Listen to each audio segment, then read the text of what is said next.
to record mileage on KashFlow. On the left hand side on your sidebar, there is mileage. Click on mileage. So if you have a car, you need to enable mileage. Include mileage in self-assessment if you are a sole trader, and also if you want to claim a VAT if you are VAT registered business. Then we need to select a vehicle, if it will be motorcycle or car on one. And once we are happy, mileage costs like mileage account fuel and out-of-pocket expenses would be cash in hand. So update. Okay, so when we go back to our mileage, this is a card for a mileage or place for recording a mileage.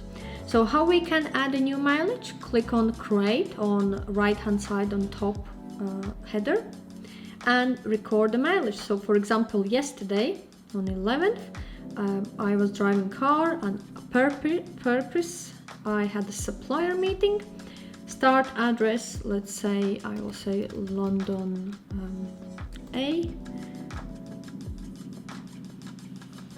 Okay, and then I had London Bridge, and it already calculates a distance, and also I can say that this was a round trip and it add costs. So if I have a fuel receipt, I will just click on train ticket, but if you have fuel receipt, you can attach fuel receipt there and click save.